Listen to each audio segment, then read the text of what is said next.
mga kalalakinan nga iyang gitawag mga apostoles.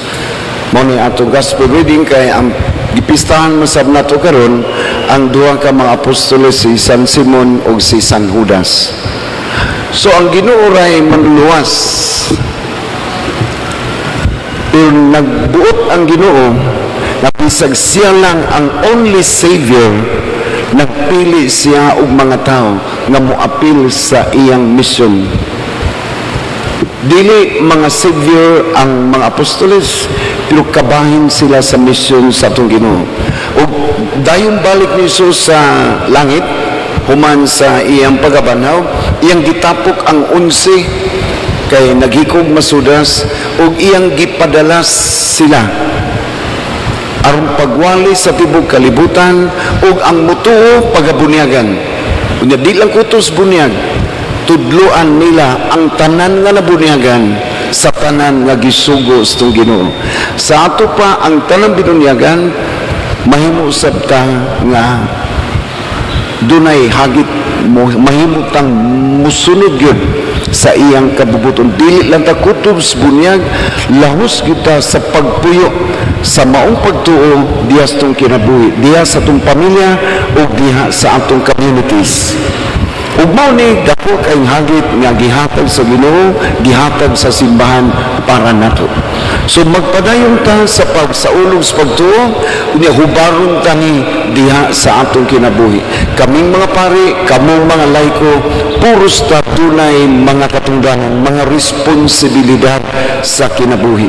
Magtakod-takod ta sa mas virus, manakod jud ta sa daghang pang mga tao, sugod sa pamilya ngadto sa atong mga silinging pamilya. Bagong pagkumpare, na-assign ko sa San Nicolas way back in 1987. Nagsugod ko mission dito ug ang obispo dito, ang parish priest, si Bishop Leo Tumulak, nalipay ko nga niabot ko sa San Nicolas sa first 5 years sa akong pagkapari, kay dito ko nakakaton sa maong obispo. Nasuod to siya ni Monsignor Jutay kaniadto, si Bishop Leo Tumulak, mag-anianto siya diri. Tugod kay nakita nako sa iyang ministry ang paglig-on sa kinabuhi sa mga tao, labi na ang mga kabus sa San Nicolas, ang mga squatter sa Dulho, sa Sawang Kalero, kining mga lugaran naagos kalisod, pero pinaagi sa paghulma ni Bishop Leo o mga small communities o pag-reach out niya sa mga tao, pagkanindot sa naitabo dito. Pagkadaghan as manimba dito sa Nicolas, daghan mga kabus, mga wa may klarong paglaom sa ilang kinabuhi, pero nakakita og bag-ong kadasig pagsaulog sa pagtuo. Makakita ko mga kabus dito nga kabaw ng mahatag kay magmisa mi kapilya once a month, suroy mi sa tanang kapilya, dili mi manguli dayon. Mag-uban mi sa mga tao diya sa kapilya, human sa misa, magdungan og kaon. Mga kabus nga kamong muhatag og munggos, mga pobre nga kamong muhatag og iskabitsi, kabus pero na ikatampo. Mga kabus nga nangguho og nahimong mga leaders, tricycle driver, paradista, tig-drive tartanilya, nagliminister na, aktibo na sa mga selda, mga alagad, mga kabus nga nakakita og bag-ong paglaom. Niabot ang Bagyo Ruping 1989. Ang among simbahan sa Nicolas bag-o lang gitauran og kolorof.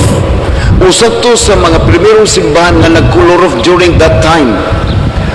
Sobrang nas katunga ang nataod nga sin. Niabot ang Bagyo Ruping, tanan lugpad yun, nangalukot pagkausik. Napay manabilin nga mga 100,000 kapin pagtiwas unta sa maong roofing. Pero pagkahibaw na mo pagkaugma nga pagkadagan pila ka libo ka mga balay nga guba, mga gagmay balay sa mga kabus. Unsay gibuhat ni Bishop Leo Tumulak, iyang gitawag ang Pastor Council, dili nato ipadayon sa ang simbahan. Bisag nalukot, nangatangtang ang atong mga atod, kinabiling kwarta, ato ning ipalit og hurot og mga nipa, pound. wa may mga nipa din sa Cebu kay nangaigo man ta, so dito palitas bol. Ang nabiling kwarta gihurot o palit og nipa. Gipundok diha sa plaza sa San Nicolas ang mga nipa. Unya gihurot og bahin-bahin sa mga kabus. Temporary nga atop tugod kay wa sila atop ni atong mga panahon. Di gyud nako na makalimtan. Mula sa diyang na Paris Prisco, naningkamot ko ng mga nindot kayo mga panglantaw sa obispo, ako ning dadon sa mga parokya na akong nasinati. Pagduol og mga tao, labi na ang kabus. Pag-abot ako sa lipatan ng lamilip, dahil ako kay bukid, i-reach out din ako ni sila. Mumisa ko mga waybayad. Misa kada buwan, pag-reach out, pagtandog mga tao. Kada buwan, mag-abot mi, humas misa, mangaon mi. Pagkadako sa kausaban sa kinabus mga tao, ug ako ning gibalik-balik pagbuhat sa ubang pang mga parokya nga nako naagian. Nagtukod ay small communities, misamot kasuod sa ang mga tao. Na ako'y grupo sa mga bana, silda, busy silda sa mga bana, silda po sa mga asawa, silda sa mga ulitaw, silda po sa mga daga. Di na ko isagol.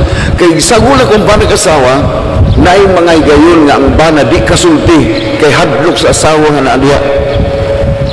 Pero puro sila bana, sayon na kay pag-open up. May problema siya sa iyang asawa, problema sa iyang trabaho, kinakauyab siya.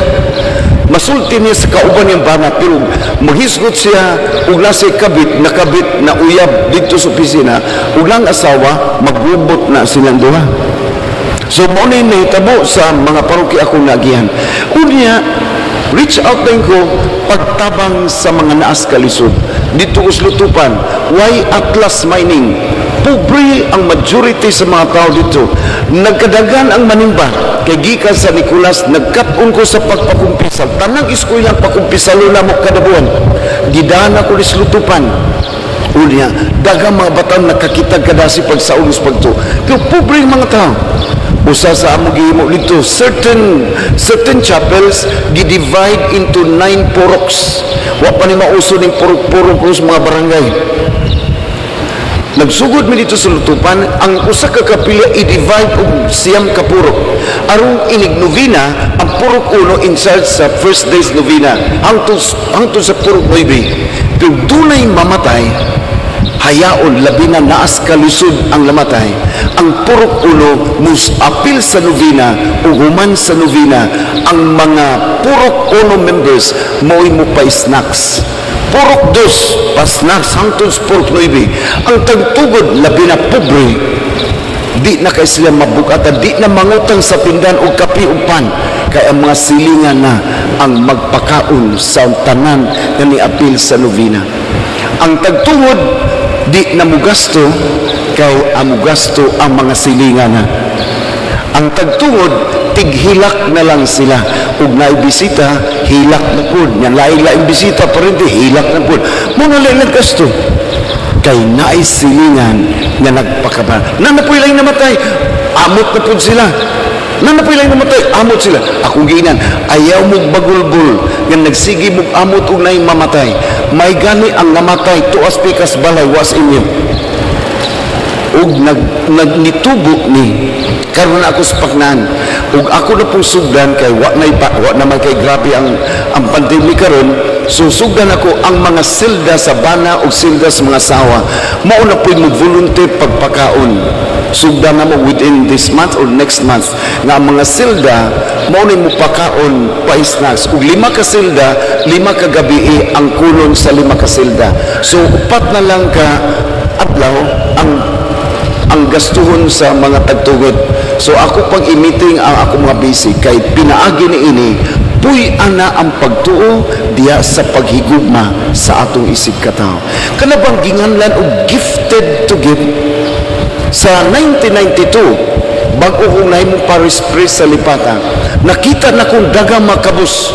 Muduol na ko, padre, mahuwam ko 500, 200, 1,000. Wa ko kaila. Pero tungod kay pari, giduol ko. Unya ni sugod ay kong pahuwam. Bisag wa ko kaila ang tunila kay bago pa ko na Paris Priest. Unya, ningon ko, ug ako magpahuwam, duhay akong sa, kay moing ko ako'y kwarta. Nakasa ko kay namakak ang pare, unya, natay ikahatag, natay ikatabang, pero nagdumili ko sa pagtabang. So, nagsugod ko sa 1992, pahuwam nga way interest. Niabot ko pardo, grabe ang makabos sa pardo, labinas bukid, sudlon uno, sudlon dos, sinsin. Kini mga bukid ni abot ang gikan sa sakop sa pardo. Makita na ko ang makabos nga mag-uuma, nga sigig uma, sigig pangutag fertilizer, unya inig-harvest nila, moabot ang taga-syudad magdag-elf, unya paliton ang mga abot sa ilang uma, ang magbuot sa presyo, ang mamamalitay. Gamay ra kaayo sila og ginansya, ang dako ginansya ang mga negosyante. Panang litos, during that time, ang litos paliton sa taga-syudad 20 pesos ang kilo. Ibaligyan nila sa syudad og 40 nga to sa 60. Kadako sa ilang ginansya, ang pobreng mag-uma pagkagamay sa ginansya. So nagsugod ko loan sa Lamag Cooperative. Kagikam ko lutupan og lamag, gatapad raman ni. So migo na ko ang manager, nakahuwam dahin ko. Kada tuig mulon ko tag 2 million sa Lamag Cooperative. Pahuwam nga way interest, pero nang huwam ko nga magbayad ng interest, alkansi ko daan. Hangtod karon nagpadayon ko pahuwam nga way interest. Unya nakapait pa gyud kay dagas nang huwam nako nga wa gyud bayad-bayad. Pero wa gyud ko matagam tugod kay gifted to give man ta. Apil man sa pagsaulog sa itong pagtuo, puy anato ni diya sa itong pagtabang sa atong isikataw. Wa mo ko'y lista-lista sa mga nangutang, unya guwang-guwang na sab ko, dali na ko makalimot ron, samot nga di ko kahinumdum sa mga nangutang nako, katuwa kabayan. Pero bana-bana nako, dili mo minus sa 10 million ang wa mamayad o ang wa mabayad diri nako. Pero napurdoy ba ko? Wa man. Tanawa ang mga blessings nga akong nasinati. 2017 wa ko masayop. Enero 2, dito ko sa akong doktor, heart doctor. Unya, ako siyang giingnan kay magpa-check up man ko niya katulog ka upat sa uska tuig. Kay ako may nagkasal ining doktora taga San Nicolas ni siya. Unya, akong giingnan, dok, kanang magpa-apil kong check up sa akong prostate. Kay dunay panahon nga mangihi ko sakit. Sa okay pa rin, adtugas perpetual soccer, magpa whole body, whole abdomen nga ultrasound. So, nagpa-ultrasound ko, pagkauman, gidana ko ang result, gipakita na ko sa doktor.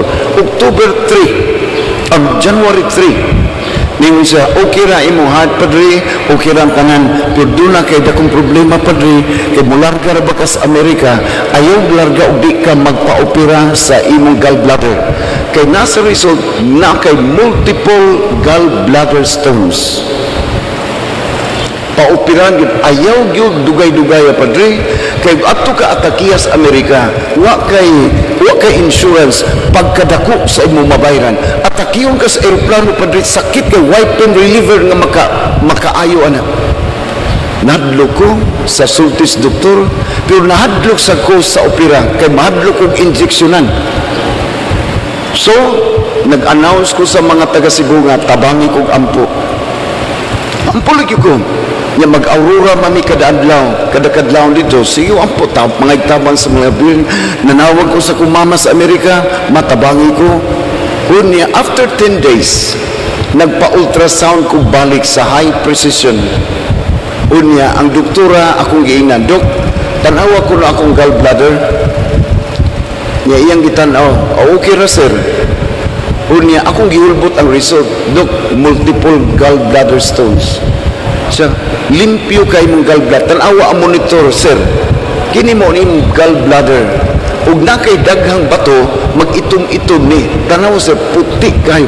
Pagkadako sa kong kalipay, in 10 days, ang daghang bato natangtang. Gibalik na ko sa kong doktor, unya ningin siya, kanang di ko katuan ni Padre. Kung larga ka sa Amerika, inigbalik nimo pa ultrasound ug balik. Nakalarga ko Amerika 1 month ko dito, pagbalik ultrasound ta po ko. Wa gyud bato. Kadako sa kong kalipay. Bahalag di ko bayaran sa 10 million pagtuo. Makasalig tas Ginoo ug makahigugma ta sa atong isikataw. Pag-igsunan, dako kayong kalipay na kung nabot kong paknaan ng igsuon ni Father Marvin, mo'y akong gipulihan. Kay dagang squatters sa parokya, dagang relocation sites sa mga squatters sa ubang lugar sa Mandawi, nung gidemolis sila diri, gibutang, gipasok, ug ang ilang gipasukan, bahaanan. Kadtong katapusang bagyo sa September 9, dagang balay ni abot liog ang baha. Mga more than 2,000 families ang maigo sa baha. Karon nga kusog ang uwan sa Talamban ug guba, murag gibahaan na sab ang usa ka portion, dakong portion sa kong parokya nidaplin sa dagat. Kung moadto mo agi sa kanang Kansaga, adto mo agi sa tayon, kanang left side padung siyudad, ang left side ana bahaan na sila, luoy kanang matawana. Unya hugaw kaning baha nila, pagkapait. Pero dagang mga tao na ukab na ang ilang kasing-kasing, daghan na nagsaulog sa pagtuo, kay nagsige migsuroy sa mga kapilya, paglikos pagtuo o pagdinasigay. Unya nagsugod na po tagpahuam karon human sa pagpanghatag na kong bugas sa pandemic, kay daghang kay pobre dito. More than 3 million atong nagasto nga bugas para nila. Hatag-hatag, apil to way simba, apil to mga born again nga, sige panawas pare. Manawat masad. Reach out sa mga tao. Pagpahibaw nga naisimbahan nga nagpakabana nila. Karon nagpahuwam na ko kay mamimbro sila sa Coop, sa BEC Coop nga natukod diyan sa parokya. Pagpamimbro mi aron doon na sila kadangpan, makahuwam sila kwarta gikas Coop, kay mga limaw ngadtos na po ni ka loan sharks, mga nagpatanto nga nikuyanap sa akong parokya, dagko kayo o patong. Karon gipaligo na mo ko, magpawam ko nilang mga 2,000 man siguro kada usa, aron mamimbro sila sa Coop, aron ang Coop mo'y mahimong financial arm of the parish pagtabang sa makabus.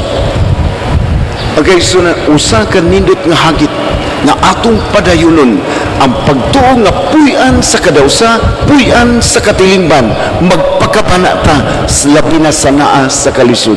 Sa miaging Marso, last week of March, nahibong ko kay mag-CR ko, kalima ko kasagaran mag-CR kada adlaw. Nag-CR ko, niagas man ang dugo, presko nga dugo. Nahadlo ko kung mamatay naman siguro ko na ining simanahan. Ni-decide ko nga di ko magpa-hospital o mamatay ko anak ko sa kwarto. Balik-balik ko sa CR, yun ang dugo. Wa ko manawag sa kong maigso, kaya ako'y nurse nga igso sa Amerika, ako lang giluong tanan, ihalas Ginoo, mauna ni katapusan sa kong kinabuhi, ako ning dawaton. Niabot ang Abril 2, pista ni San Pedro Kalungsod. Ug mausab to ang atong time, mga mag-pilgrimage atong district from mga parokya sa Mandawi ang Tusburbon dito sa Kapilinya. Pagdahil na ko larga, nag-CR ko, dugo, gihapon. Wa ko muka og daghan kay magsakit niya akong tiyan. So abot mi dito, nagmisa, unya akong gipangayos mga birin, tabangi ko. Unya, nikaon mi dito sa parokya sa Lambusan, kay ang paris-pres dito, assistant man ni Monsignor Mejia dito sa paknaan kani adto, so daghan sa kailang tagapaknaan dito minangaon, gamay lang yung kong gikaon kay magsakit niya akong tiyan. Niabot ko sa paknaan pagka alas 5 sapon, balik ko sa CR, wa nay dugo until now. Muli ako ma-personal na kasinatian unsa ka maayong Ginoo kung maningkamot tag pagpangalagad di ni makapalkan sinato, di ni makapurdoy.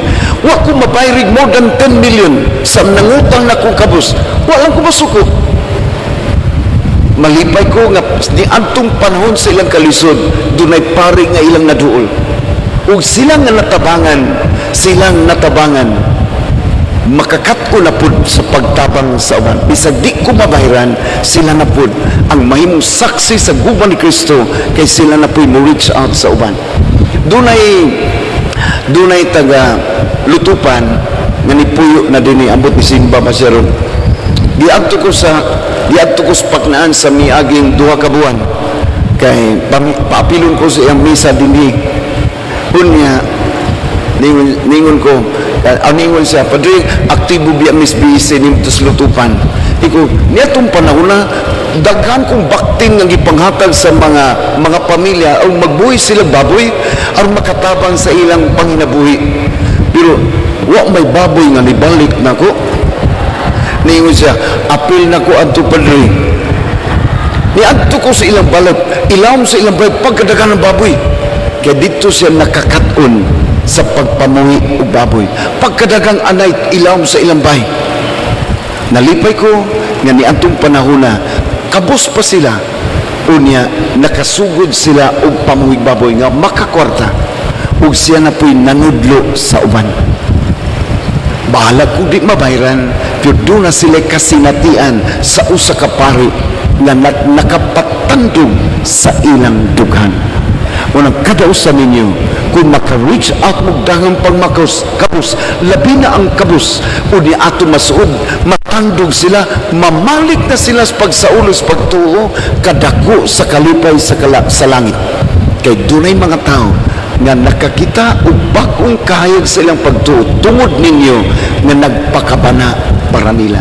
Aw mutubo gyud ang usa ka katiling banon nga pagtuo, ug ang pagtuo atong puy-an diha sa atong pag-reach out, pagtabang sa atong mga silingan.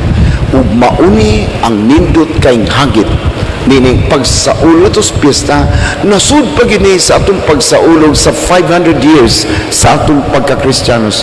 Dagun taning pagtuuha sa kinabuhi na atong puyan. Daghang pangindot nga inyong masaksihan karon. Nag-uwan ka ganina, tugod nin daghamo na nimba karon, bundang iwana, makaposisyon gyud mo na wa nay uwan. Kay naay panalangin ug dili na ni duwa-duaan gikan sa kahitasan. Si San Narciso mahimong atong inspirasyon. Si San Simon o si San Judas nga atong gipistahan karon, ilang gipakamatyan gani ilang pagtuo, ug sila ato sab nga inspirasyon. Manindot.